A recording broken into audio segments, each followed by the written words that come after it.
Hoje eu estou chegando a vocês com um espírito um pouco pesado para compartilhar um sonho que eu tive alguns dias atrás que muito me deixou assim, sabe, conturbado.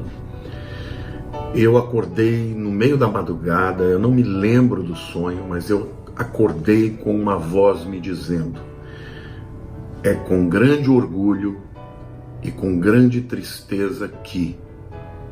E a voz parou. Aí eu acordei, mas com toda a sensação de peso, de temor, não sabendo exatamente o que era aquilo. E eu falei: Deus, o que é isso? O Senhor está falando comigo? Esse sonho vem de Ti? Essa frase parece uma frase desconexa, parece uma frase contraditória. Porque a primeira parte diz é com grande orgulho e depois com grande tristeza que, e não vem mais nada.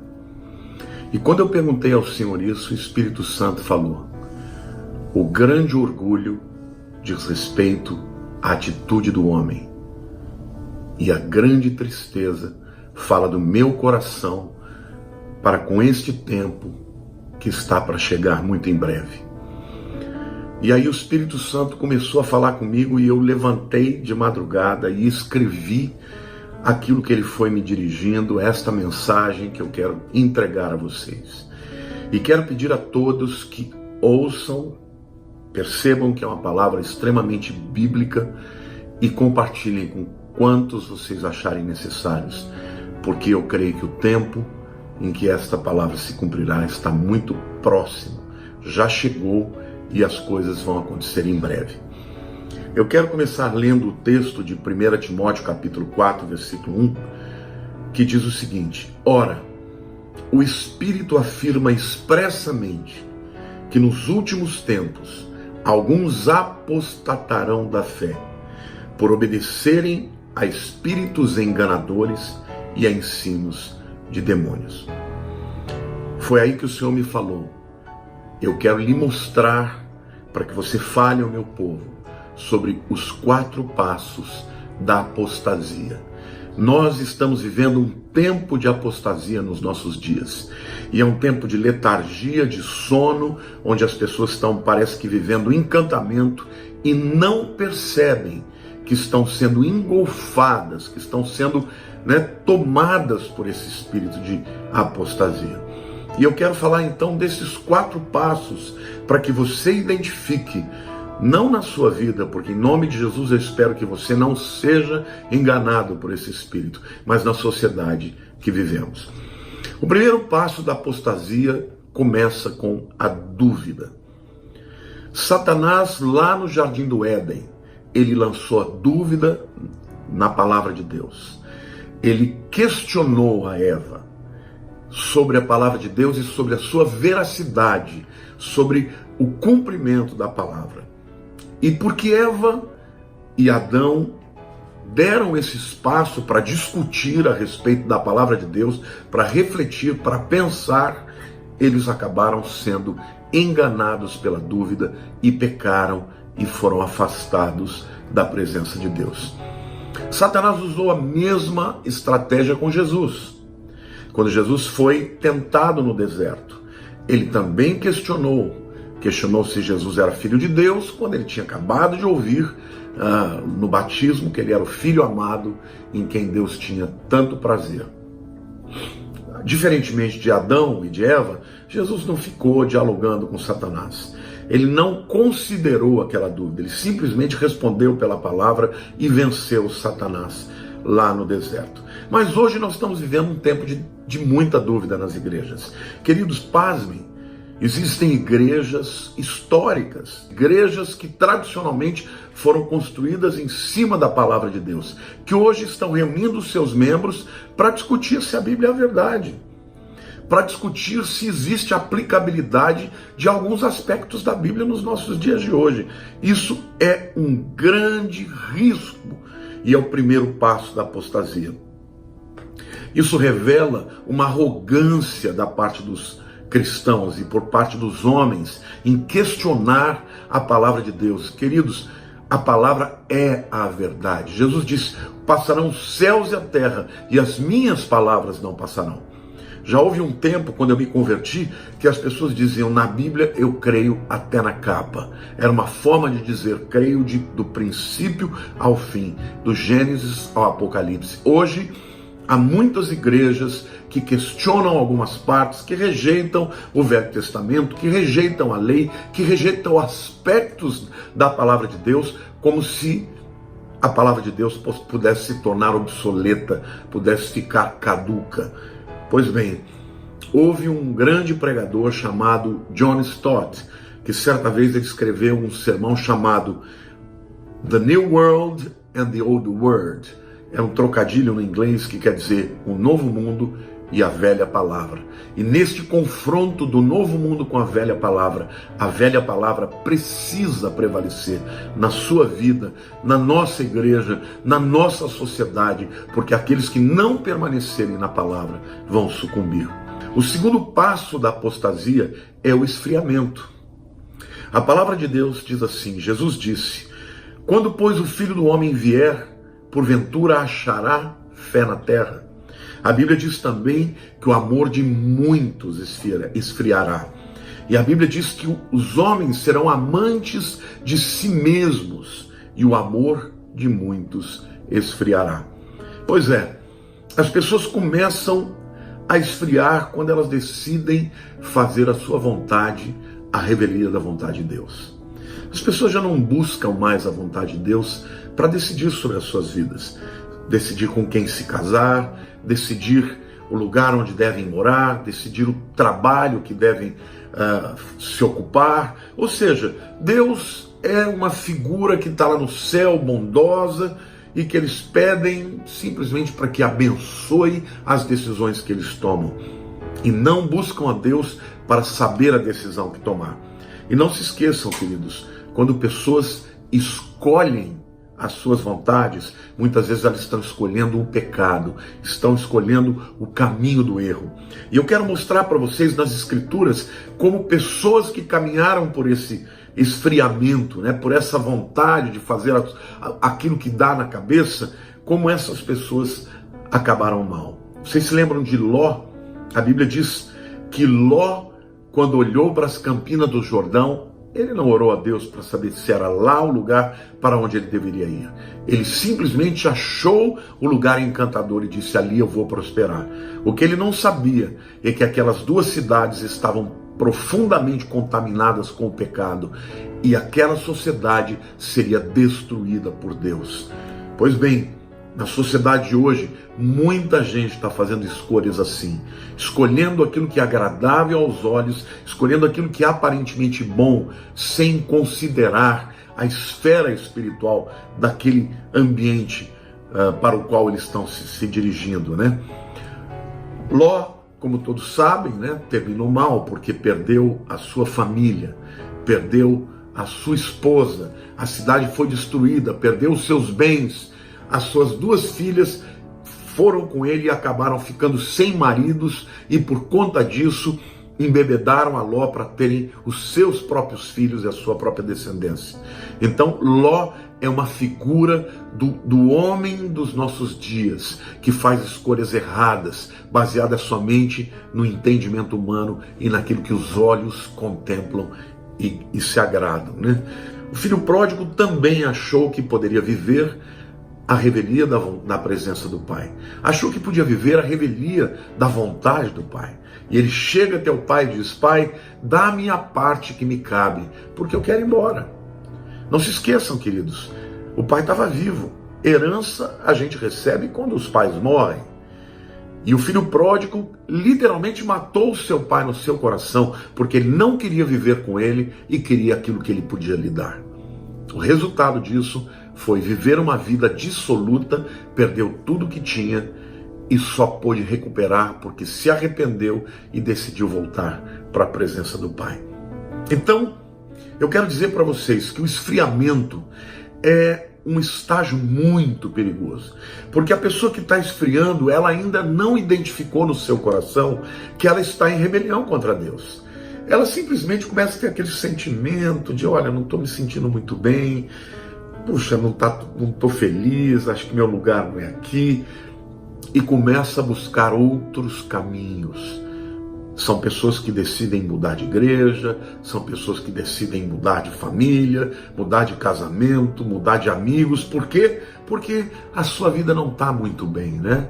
Eu já não amo mais a minha esposa, já não amo mais o meu marido, eu quero sair, essa igreja não está me fazendo bem, e as pessoas não consultam a Deus e acabam fazendo escolhas que vão trazer consequências. O segundo passo, portanto, da apostasia é o esfriamento. O terceiro passo da apostasia é o afastamento. É quando o indivíduo decide sair da vontade de Deus e escolher novos caminhos, e buscar novos caminhos, novas direções, novos ares. Eu tenho consciência, eu posso escolher o que é melhor para mim, eu posso decidir o que é melhor para mim. E é isso que a Bíblia diz que aconteceria nos últimos dias. O Espírito expressamente afirma, está lá em 1 Timóteo capítulo 4, verso 1, que muitos apostatarão da fé, dando ouvidos a espíritos enganadores e doutrinas de demônios. Vejam, muitas destas vozes que as pessoas acabam ouvindo, que levam essas pessoas a se afastarem de Deus, a apostatarem, a literalmente irem para longe da vontade de Deus, são vozes de demônios, são espíritos enganadores. Da mesma forma que Eva foi enganada, que Adão foi enganado, estes espíritos estão enganando nos nossos dias. E a Bíblia diz que isso aconteceria numa escala astronômica, em níveis catastróficos. Queridos, é o que está acontecendo nas igrejas. Pessoas absolutamente insatisfeitas, afastando da igreja, acreditando que podem viver uma vida de pecado, viver uma vida fora da igreja, fora da comunhão, fora da coberturas do reino de Deus, e podem viver uma vida sem nenhuma. No inglês existe uma expressão que chama accountability, que significa você dar conta do que você vive, da tua vida, dos seus pensamentos, das suas decisões. Pois é, estas pessoas vivem a parte das igrejas, estão vivendo longe das igrejas, longe da palavra de Deus, estão aceitando parte da palavra, rejeitando parte. Aquilo que lhes convém aceitam, aquilo que não lhes convém rejeitam. E este é um caminho que leva e que conduz à apostasia. Mas sabe, queridos, a Bíblia diz que virá um tempo de juízo. O juízo virá quer você queira, quer você não queira, quer pareça, quer não pareça, porque a palavra de Deus disse que o juízo viria. Agora, eu estou me dirigindo aqui para 3 grupos de pessoas. O primeiro grupo de pessoas são aqueles que nunca ouviram falar de Cristo ou nunca tomaram uma decisão com Jesus. Queridos, você tem a oportunidade de aceitar a Jesus e escapar do juízo que virá. Como fazer isso? Abra o seu coração, entregue a sua vida para Cristo, porque Ele ainda está de braços abertos, esperando para que você se entregue a Ele. O segundo grupo é aqueles que já conhecem a verdade, mas estão se afastando, estão abandonando, estão esfriando, estão literalmente começando a dar ouvidos para esses espíritos enganadores. Há tempo de voltar. Arrependa-se. E Deus vai fazer algo novo na tua vida. Vai trazer um avivamento, um renovo, alegria. Vai trazer de novo aquela comunhão com Deus que você já não tem há tanto tempo. E o terceiro grupo é para aqueles que já se afastaram. Aqueles que já foram e que estão na beira da apostasia. Então, queridos, a minha palavra é para você. Arrependa-se. Volte para Deus. Volte para o Senhor, para a sua palavra, volte para a comunhão. E eu quero falar também a maneira como a apostasia está se manifestando nos nossos dias. Em primeiro lugar, a apostasia está se manifestando em forma de teologia. A teologia fala sobre Deus, mas muitos teólogos sábios, que conhecem as línguas originais, que conhecem os aspectos da teologia, os campos da teologia, não conhecem a Deus. Então, trazem novos entendimentos da Bíblia, estão retalhando a Bíblia, estão tirando partes importantes da Bíblia, dizendo que não vem de Deus, que não é factível, que não é possível, que isso não tem nenhuma ligação com a verdade, e tampouco isso pode ser provado pela ciência, e colocam a verdade de Deus debaixo da ciência, do entendimento humano, da teologia humana. E isso é um espírito de apostasia que nasce no coração de Satanás e é propagado através dos seus servos, os demônios, os espíritos enganadores. Cuidado com as falsas teologias, cuidado com as teologias que diminuem a Deus, que questionam a palavra de Deus. Afaste-se disso para que você não seja contaminado por elas. Mas a apostasia também vem em forma de filosofia.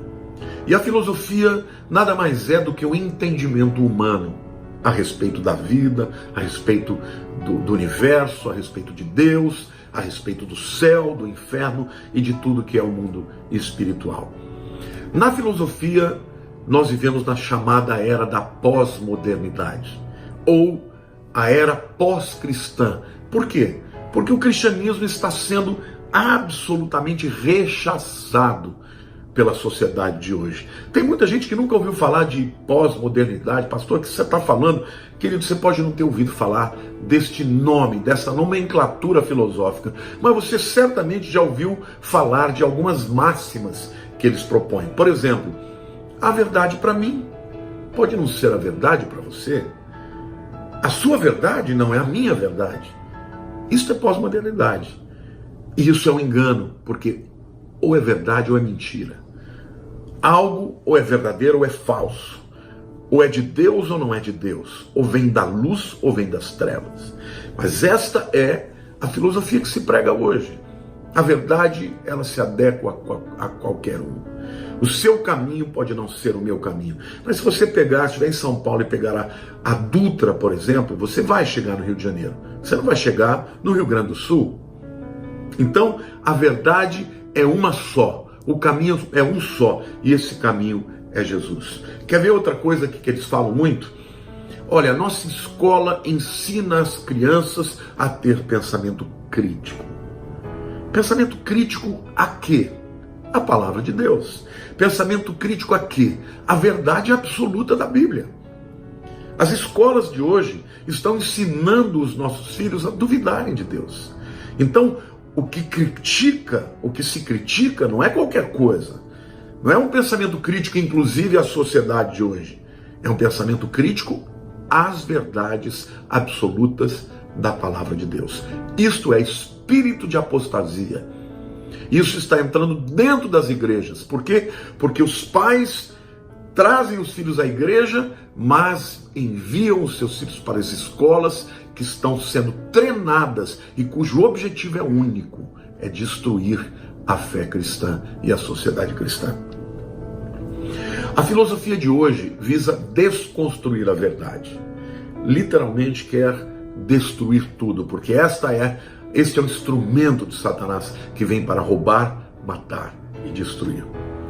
Mas a apostasia vem também em forma de cultura.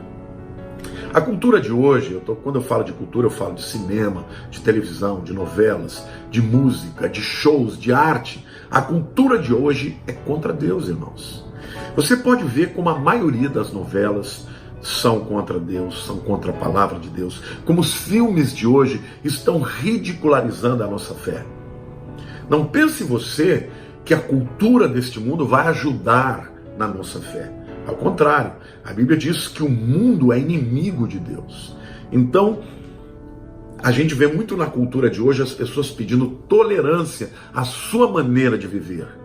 Mas eles são absolutamente intolerantes com a nossa fé. Quando nós falamos algo que é contrário à sua maneira de viver, eles se enfurecem, eles nos xingam, eles nos afrontam a Deus, e tudo isso em nome de cultura. A cultura hoje fazem os símbolos sagrados, como o Cristo, como a crucificação, ser ridicularizada, vilipendiada, e as pessoas aplaudem, batem palmas e dizem: isso é só cultura. Pois é, a cultura também está em nome da apostasia e do afastamento de Deus. Amém? Em quarto lugar, a apostasia vem por causa do ressentimento. E aqui tome cuidado, porque muitas vezes Satanás começa a te afastar da vontade de Deus, a te afastar do convívio de Deus por causa de ressentimento. Ou alguém te magoou na igreja, ou foi o pastor, ou foi algum irmão, ou você foi rejeitado, ou você não foi compreendido, ou de alguma maneira aquilo que você tinha de expectativa na igreja não foi suprida, não foi cumprida, e você vai ficando amargurado, entristecido, já não tem alegria naquele lugar, já não tem prazer naquele lugar, e você sai acreditando que você pode evitar o lugar, achando que aquilo não vai trazer consequências para a sua vida. Mas o que acontece, meu querido, é que o primeiro passo é: eu rejeito a igreja.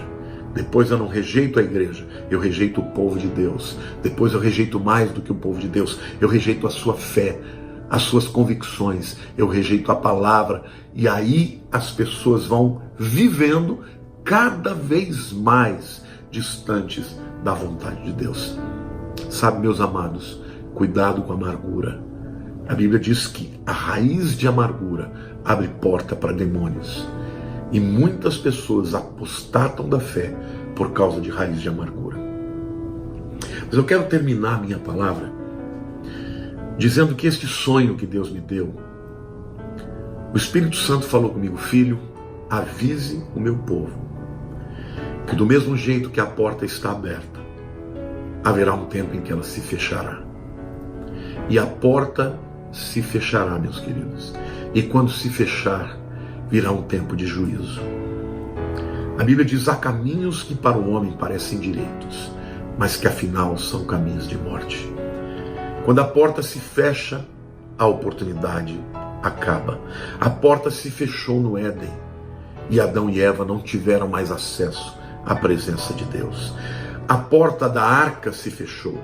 E durante os 100 anos que a arca foi construída, Noé pregou e houve oportunidade para aquele povo. E eles zombaram, e eles rejeitaram. Mas houve um momento que a porta da arca se fechou, e o dilúvio veio, e todos quantos não estavam dentro da arca morreram naquele juízo. E a arca representa Jesus. A porta da arca representa o único caminho de entrada para a salvação, o único caminho que nos livra da condenação e do juízo que virá. A porta se fecha quando a oportunidade acaba para você. E essa oportunidade acaba muitas vezes pela morte. Essa oportunidade acaba quando algo muito grave acontece na sua vida que não tem retorno. Na salvação, enquanto houver vida, enquanto houver um suspiro, você ainda tem oportunidade.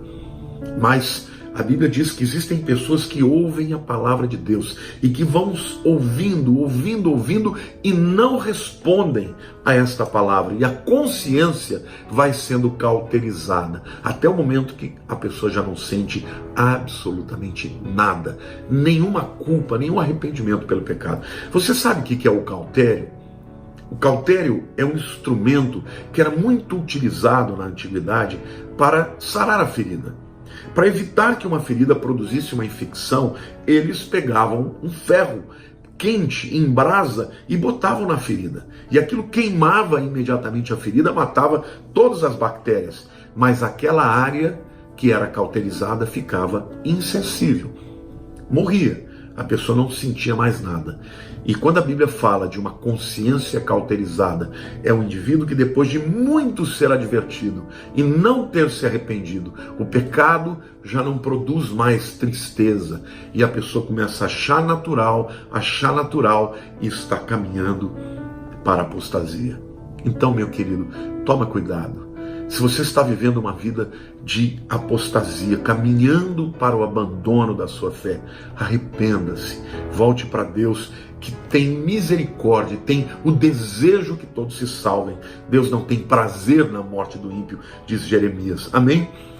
E eu quero dizer para você que o Salmo 116, versículo 15, é um salmo que fala claramente que preciosa é aos olhos do Senhor a morte dos seus santos. Para aqueles que morrem em Jesus, é preciosa a morte dos santos. Por quê? Porque a volta para a presença do Pai. Todos nós, um dia, haveremos de morrer. A menos aqueles que estiverem presentes no dia do arrebatamento da igreja. Mas Deus tem prazer quando um filho dele retorna para casa. Mas Deus não tem prazer na morte do ímpio. Mas o desejo de Deus é que ele se arrependa e viva. Então, eu quero concluir a minha palavra dizendo que existem antídotos para esses passos da apostasia. A dúvida se combate com obediência. O esfriamento se combate com avivamento. Busque o avivamento. Busque a Deus, busque ter o primeiro amor novamente na sua vida. O afastamento se combate com arrependimento. Como o filho pródigo, ele voltou a cair em si e disse: os servos do meu pai vivem muito melhor do que eu estou vivendo agora. Eu quero voltar para a presença do meu pai. E ainda que ele achasse que ele não teria jamais o privilégio de ser filho, o pai o recebeu, se alegrou, festejou e deu a ele o anel do filho, a sandália que fala de um andar em retidão novamente, novas vestes, e se alegrou porque o filho que estava perdido foi achado. Volte para o Senhor. Você que está fora da igreja, caminhando para a apostasia, atolado no pecado, volte para o Senhor, porque tempos de juízo virão, tempos difíceis, e esses tempos se aproximam.